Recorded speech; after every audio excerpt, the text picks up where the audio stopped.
Bismillahirrahmanirrahim. Assalamualaikum warahmatullahi wabarakatuh. Waalaikumsalam. Alhamdulillahi rabbil alamin. Allahumma fasalli wa sallim ala sayyidina wa nabiyyina wa maulana Muhammadin wa ala alihi wa sahbihi ajma'in, amma ba'du.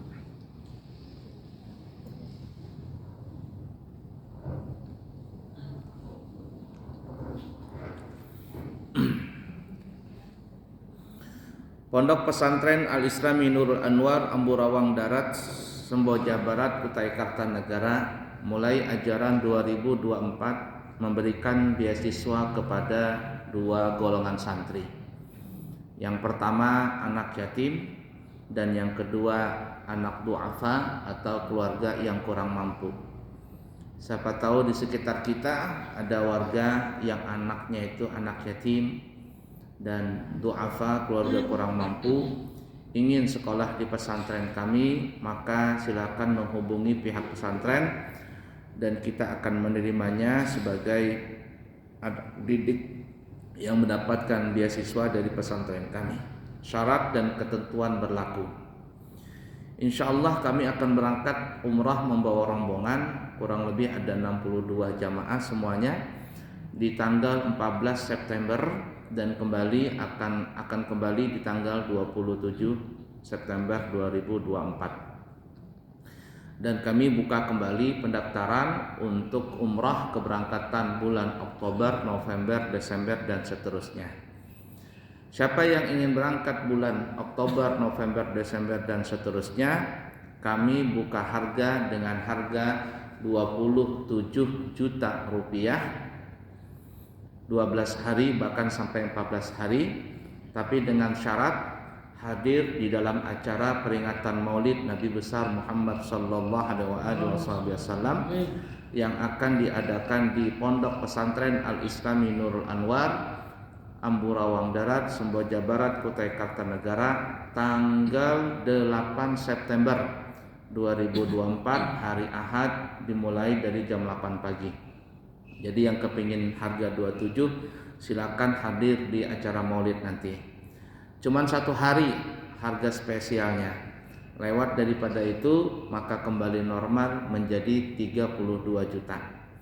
Kemudian siapa yang ingin berangkat umrah plus Mesir di akhir November, kurang lebih tanggal 25 November insyaallah keberangkatan umrah plus Mesir, keberangkatan selama 15 hari bahkan sampai 17 hari. Harganya adalah 36 juta rupiah. 36 juta rupiah. Kemudian siapa yang kepingin umrah plus Dubai di akhir Desember 2024, 15 hari sampai 17 hari, kami buka dengan harga 37 juta rupiah.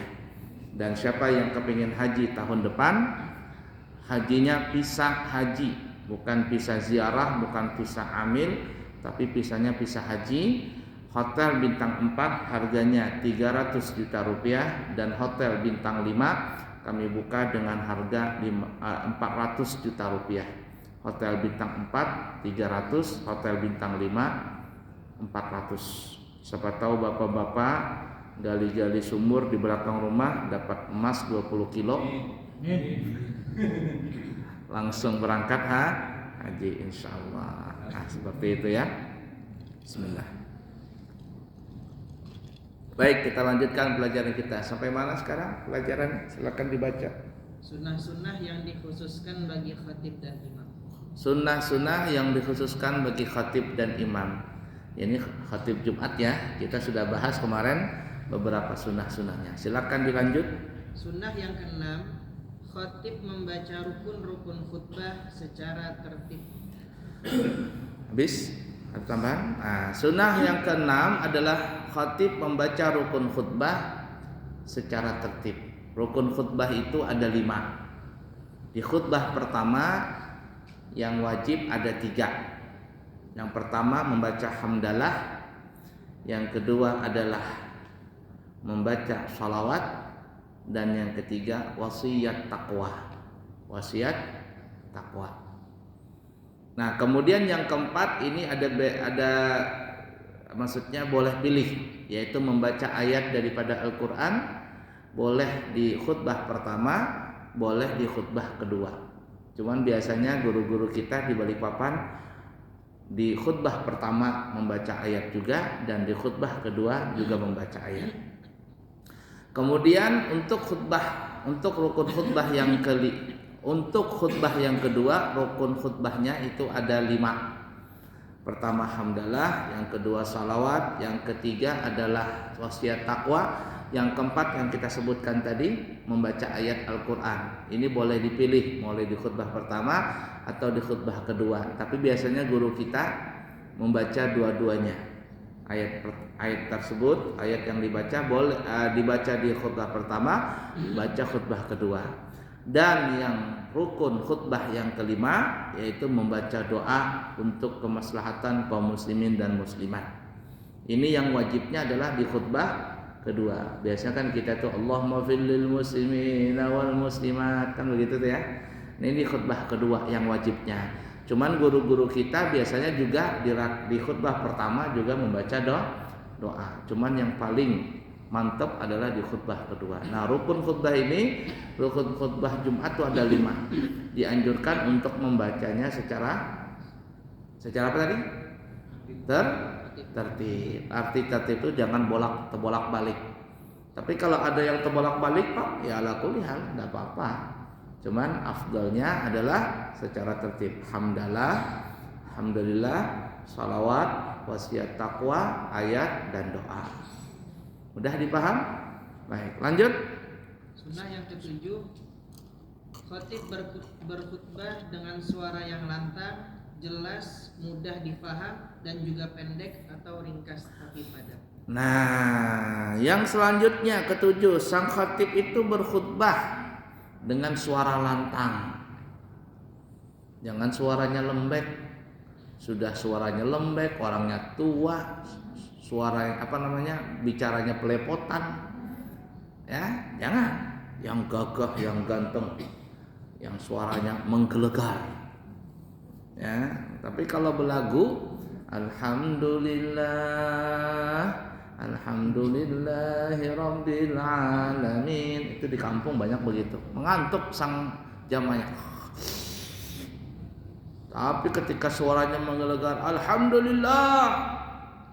Alhamdulillahi Rabbil Alamin, menggelegar, mikrofonnya juga bagus, maka yang mendengar pun semangat. Suara dulu pertama, ya. Suara ini adalah modalnya, tapi alat untuk menyampaikan suara sang khatib tadi apa ya? Mikrofon. Itu penting, mikrofon itu. Kalau mikrofon itu kresek, itu mengganggu jamaah.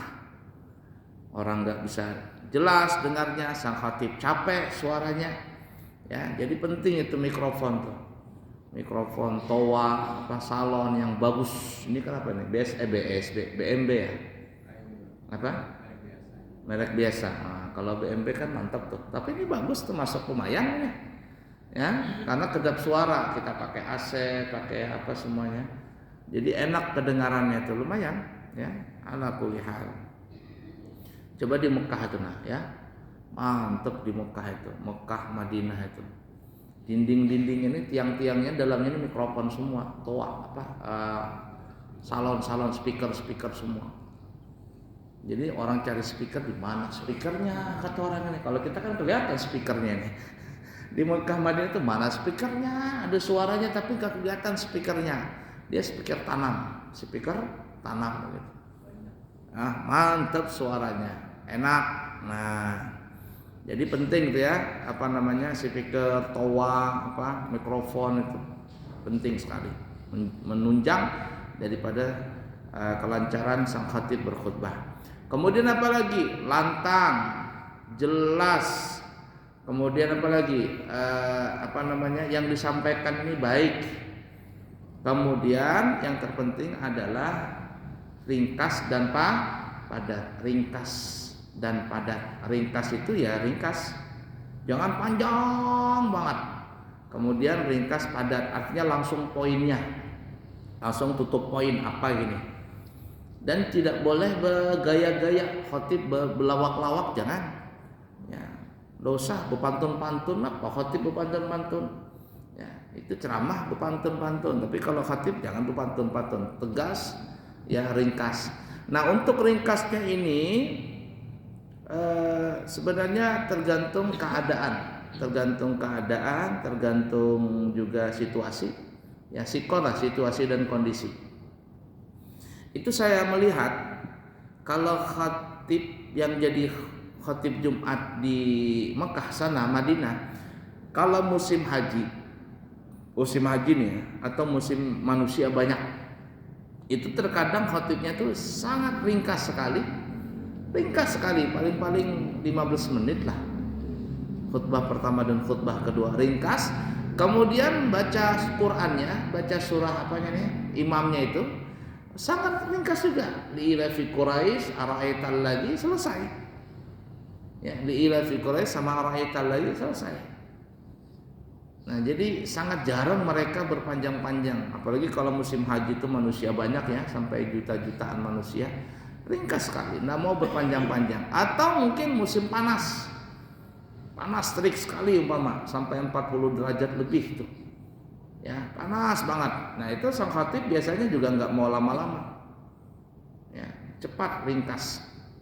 Saya pernah sholat di Masjid Nabawi, itu terlambat, akhirnya naik ke ini, kemana namanya, ke lotengnya dia. Lotengnya itu kan nggak ada kayak kita begini. Tapi kalau pas musim panas itu dikasih kayak apa? Bukan kanopi ya, jadi kayak tenda begitu. Ya Allah, hausnya bukan main, haus sekali. Tapi untung waktu itu ada orang bagi air zam-zam yang botol-botol kecil, botol-botol bagi, dingin, minum. Nah, itu kalau musim panas itu panas sekali. Tapi terus terang saya pribadi kalau berangkat umrah atau berangkat haji musim panas itu lebih senang daripada musim dingin. Karena kalau musim panas bagaimanapun kita banyak minum enggak juga kencing. Tapi kalau musim dingin walaupun enggak minum kencing kita. Kencing aneh juga ya. Kita kemarin musim apa berangkat? Panas ya, lumayan. Tapi kalau musim dingin biar enggak minum kencing kita. Makanya kalau saya bawa jamaah untuk tawaf sa'i, kata saya jangan minum dulu ya. Jangan minum. Nanti setelah selesai semuanya baru minum. Tapi ada yang maksa minum dulu, atau saya kehausan. Jangan. Nanti terkencing itu. Ya, waktu sa'i itu kan atau waktu tawaf lu minum. Jangan minum, biarkan aja haus-hausnya. Nanti selesai semuanya baru minum. Kalaupun juga minum habis tawaf terus sedikit saja untuk ambil sunnahnya saja air zam-zam. Ya. Itu kalau musim dingin, tapi kalau musim panas kita bergelas-gelas minum enggak terasa haus, maksudnya enggak terasa mau kepingin air kencing, mau kencing karena tenaga kan terfosil ya. Jadi dia terkuras di situ dengan keringat tadi. Nah, jadi tergantung situasi dan kondisi. Nah, di Balikpapan ya, orang khatib itu standarnya berapa menit? 20 menit standarnya. Tapi saya pribadi pun sekarang sudah mengurangi itu. Saya pribadi sudah mengurangi 15 menit itu. Tak kurangin 15 menit. Bahkan ada satu masjid, saya tidak sebutkan lah masjidnya.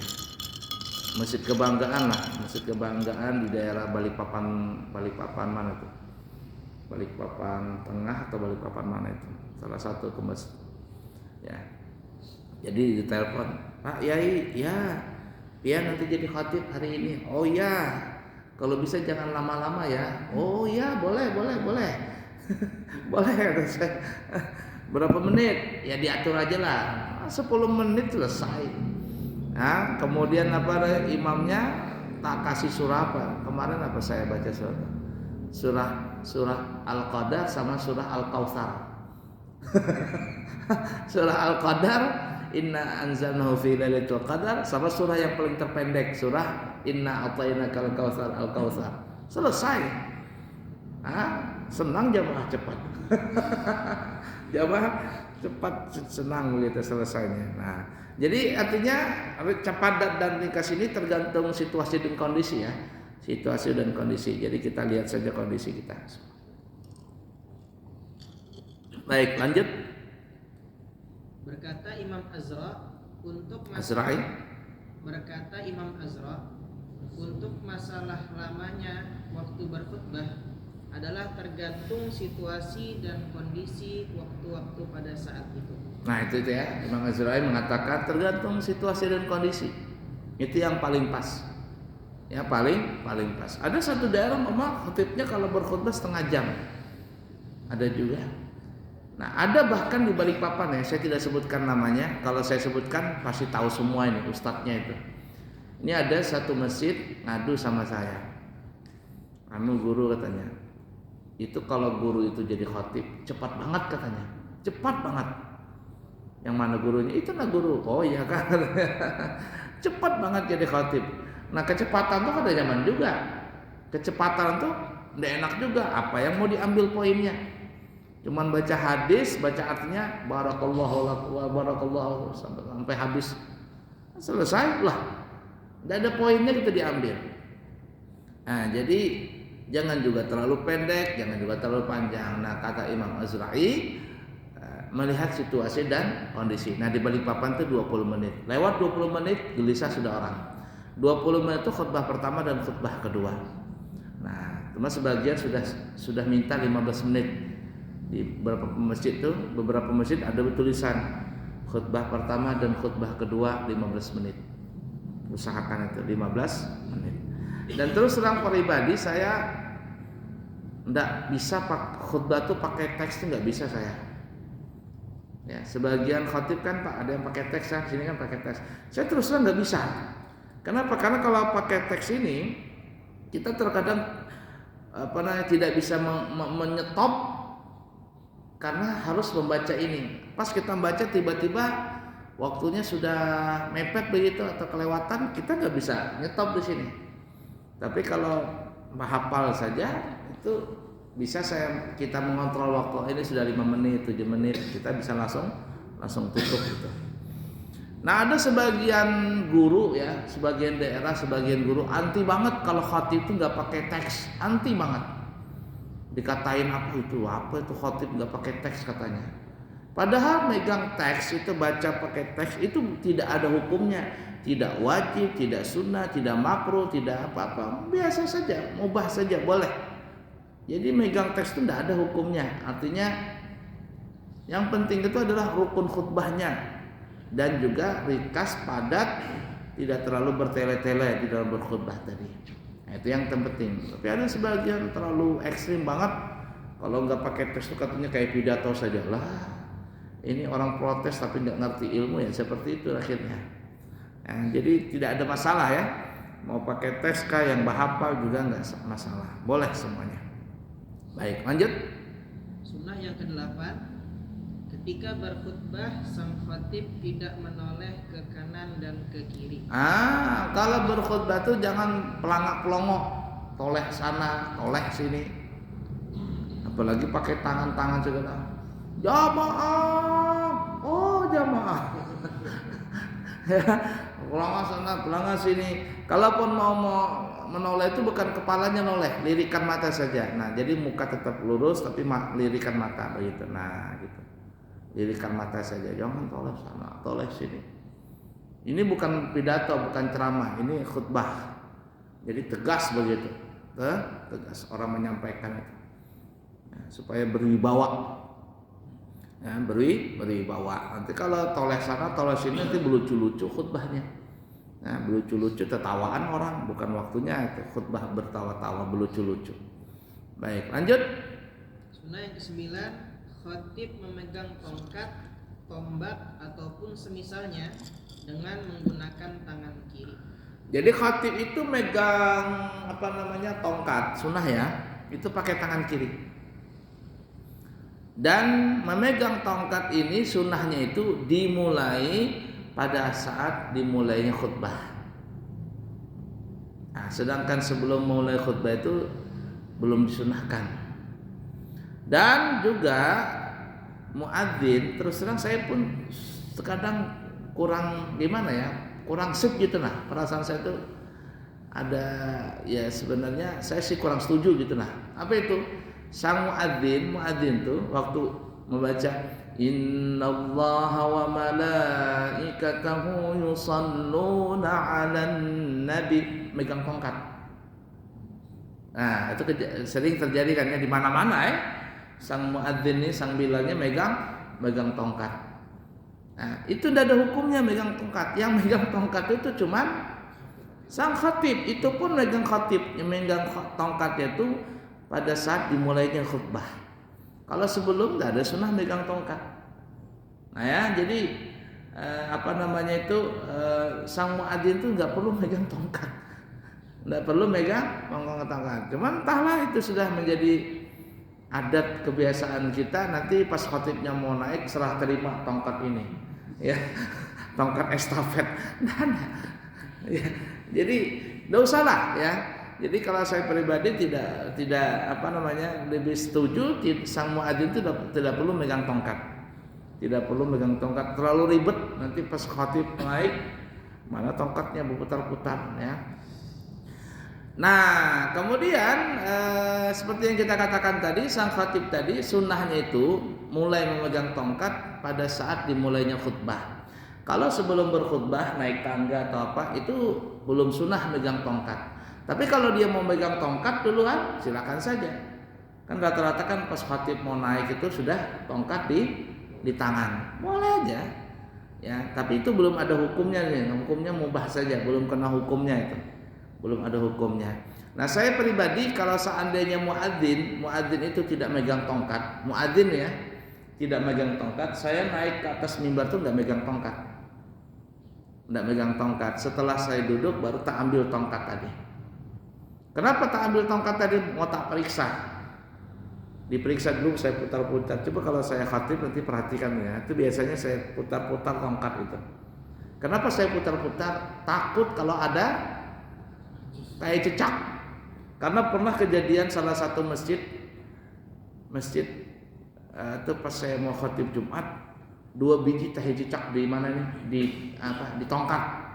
Ini kan najis. Sedangkan orang yang jadi khatib itu harus bersih badan, pakaian, tempat dari najis. Ada najis. 2 biji beneran ini pernah terjadi. 2 biji tahi cecak menempel di tongkat. Lalu saya bilang sama panitia masjid sama pengurusnya, Pak, ini ada tahi cecak. Ada air nggak? Siram kata saya. Bawa keluar siram. Ternyata pas dibawa keluar nggak kembali tongkatnya. Nggak kembali ke mimbar. Akhirnya saya berkhutbah tidak pakai tongkat. Nah, itu biasanya tongkat itu kalau saya pribadi tongkat tuh saya pegang, saya putar-putar tadi, tak liatin. Nah, kalau seandainya si muadzin membawa tongkat ya mau nggak mau kita nanti serah terima tongkatnya sebelum naik mimbar.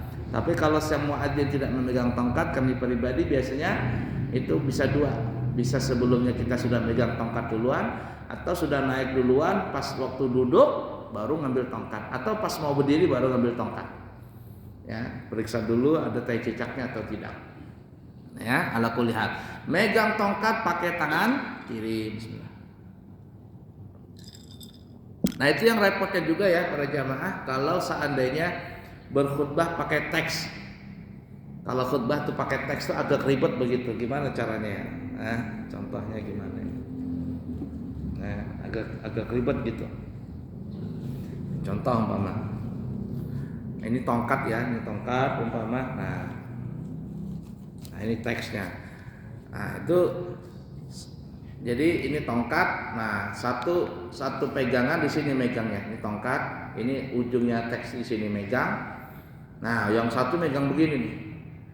Padahal itu sunnahnya tongkat di tangan kiri, tangan kanan di mana? Tiang. Ini ada tiangnya enggak? Nah, di sini tangan kanan. Tapi kalau seandainya pakai teks bingung sudah nih. Jadi cuma dapat sunnah 1, tangan kiri megang tongkat, kemudian teksnya dipegang begini. Satu ujung teksnya dipegang tongkat sekalian begini, tangan kesatunya megang begini. Akhirnya tangan kanan tidak memegang tiang, padahal sunnahnya memegang tiang mimbar ini. Ya, baik. Udah dipaham kira-kira? Ala kulli hal. Lanjut. Sunnah yang ke-10, Khatib memegang mimbar dengan menggunakan tangan kanannya. Nah itu baru saya bilang tadi.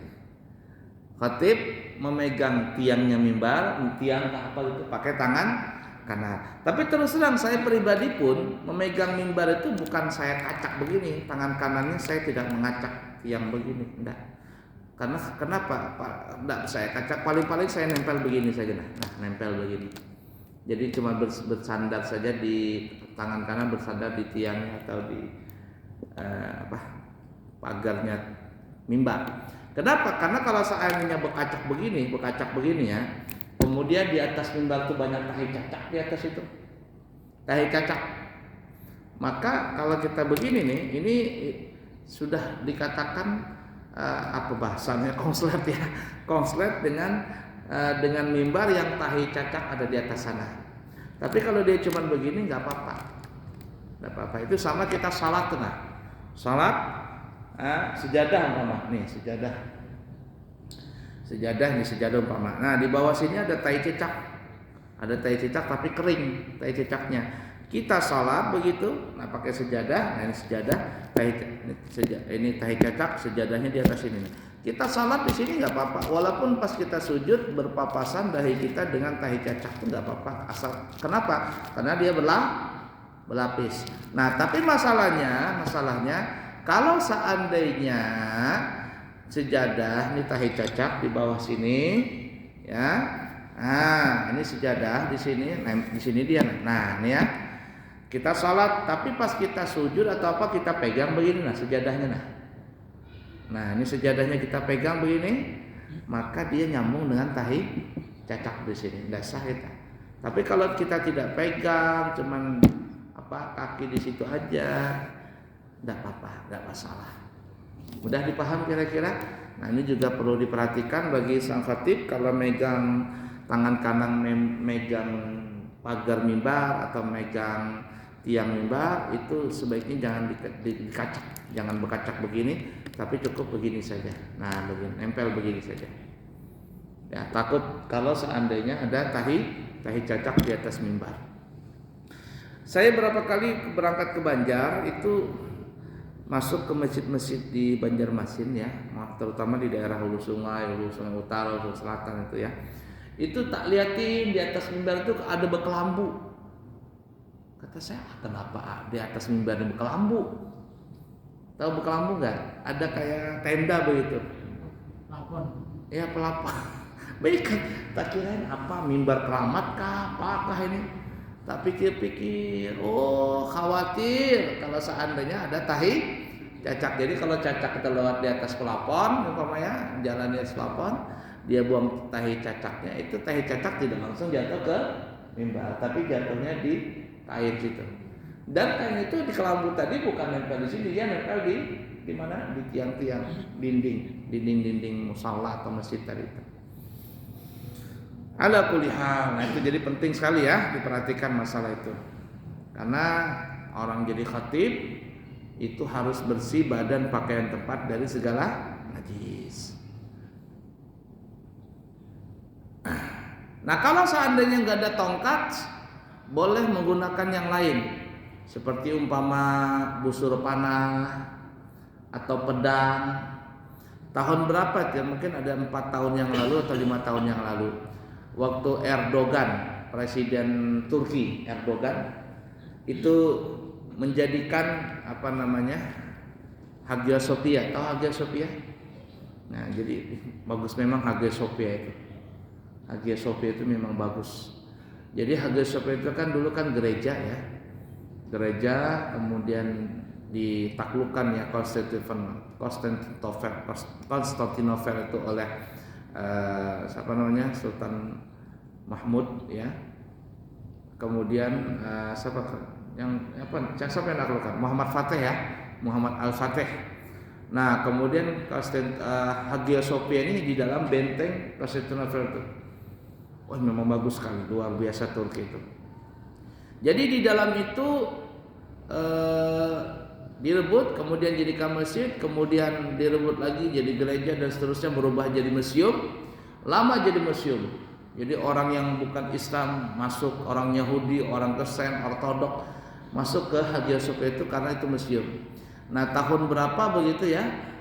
Erdogan mengembalikan fungsi apa namanya ini? Museum yang Hagia Sophia dirubah menjadi masjid. Tahun berapa tuh saya lupa ngelihatnya itu. Nah, jadi pas khatibnya naik ke mimbar, itu pakai apa dia tongkatnya? Pakai pedang. Pakai pedang. Wah, jadi pada saat itu orang-orang sekuler marah semua. Kenapa pakai pedang lagi? Mau perang lagi kan nih? Karena kan Khilafah Utsmaniyah Ottoman itu di situ tuh. Ya, yang zaman masih tahun berapa itu ya, mungkin ada berapa ratus tahun yang lalu sebelum diruntuhkan oleh siapa namanya Kemal Atatürk ya, itu masih ada apa namanya Khilafah Utsmaniyah Ottoman, di sana nyebutnya Ottoman. Nah, itu kalau khatib pakainya pakai pedang ya, atau busur panah atau pedang. Nah, jadi kalau seandainya nggak ada tongkat, boleh digunakan sebagai gantian tongkat ya pedang, busur panah dan lain sebagainya. Ya. Dan terus terang ya, saya pribadi menyarankan kalau tongkat mimbar itu, tongkat yang mimbar ini enggak usah terlalu tinggi, enggak usah terlalu panjang. Enggak usah terlalu panjang dan juga enggak usah terlalu besar. Dan yang saya paling enggak suka itu kalau kepalanya ini besar banget. Ini nah yang ujung kepalanya ini nah. Itu kalau besar itu berat. Berat sekali. Jadi yang sedang-sedang saja yang kira-kira bisa digenggam gitu, ya ringan, enggak usah nang terlalu berat sampai kepalanya besar. Ada yang besar kepalanya itu, mana panjang, kemudian tongkatnya ini yang di kepalanya besar, jadi berat di atas, ringan di bawah. Itu terkadang lari begini, lari. Nah itu, jadi penting sekali. Kalau mimbar kita ini kan pakai ini apa ya? Ini bagus ini pakai apa? Karpet. Ada satu masjid, saya tidak sebutkan masjidnya, di Balikpapan Tengah, masjid besar ya. Itu waktu saya jadi khatib, ini mimbarnya ini tidak dikasih karpet. Entah mungkin baru dicat kah atau apa, dipelitur kah apa, enggak paham juga tuh. Itu pas saya nginjak ini lantai mimbarnya ini, apa namanya? Nempel nih, kaki nempel. Iya, tapi pas saya lihatin tidak ada catnya. Cuman nempel gitu loh. Wah, sakit, lengket. Sakitnya bukan main. Pas kita mau ngangkat, ya kayak mana lengket itu. Jadi lengket, angkat lagi, turun lagi, lengket lagi. Nah, selesai jadi khatib, selesai Jumat baru saya bilang, Pak itu kalau bisa itu dikasih ini apa namanya nih? Karpet. Kata saya. Nah itu supaya nggak lengket. Ada juga mimbar ini nggak pakai ini, nggak lengket, cuma licin. Karena dia kan di apa namanya jati atau apa di pelito, tongkatnya itu panjang, ininya berat kepalanya. Nah. Jadi tedingsir apa bahasa Banjarnya tedingsir itu? Terpleset tongkatnya, teletek.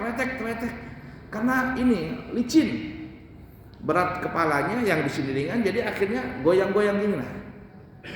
Itu kalau jatuh tongkat tadi, umpama sang khatib apa mungkin lengah kata jatuh karena kepala bocor mungkin kepala orang tuh.